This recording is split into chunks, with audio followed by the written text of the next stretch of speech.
A University of Georgia business professor taking an unusual approach with his students, creating what he calls a stress reduction policy, saying that emotional reactions to stressful situations can have profound consequences. He's looking to help alleviate that. Here is part of what we're told is a proposed syllabus for the class. We should mention the professor has said that there's no set policy yet. He's still making changes before classes start. But here's what apparently he was suggesting at one point. All tests and exams will be open book and open notes, including the use of material on a student's laptop. If a student's feeling stressed over a grade, they can email the instructor indicating what grade they think is appropriate, and it'll be so changed.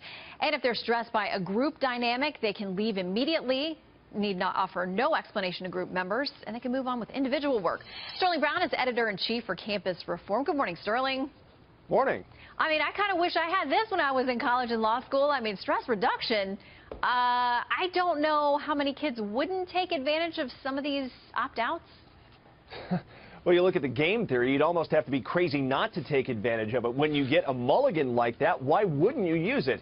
Yes, I'm sorry, I'm not satisfied with my failing grade. Please change it to a passing grade. It's absolutely absurd. You'd have to be crazy not to use it. Okay, so one of the things we're told is not only the changing of the grade, but if you don't like the group dynamics, if you feel uncomfortable in any way, you can opt out of the group project. I don't know about you, didn't love group projects only because I was like, I'm going to carry this whole thing. You're not going to mess up my grade. And so people like being in group projects with me, I think. But if you don't feel like the group is working for you, you can walk away with no explanation. But also at the end of all this, the professor said, ultimately, the responsibility is on the student individually. I don't know how these other 3 or 4 things lead to that statement.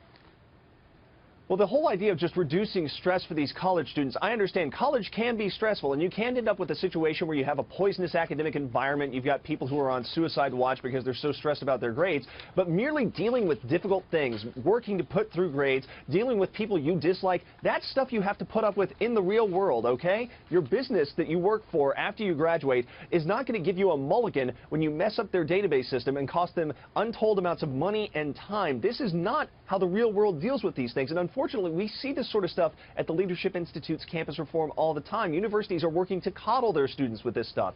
We've seen Play-Doh sessions at the University of Michigan. We've seen puppy petting sessions at Oglethorpe University. Universities just aren't treating legal adults like legal adults.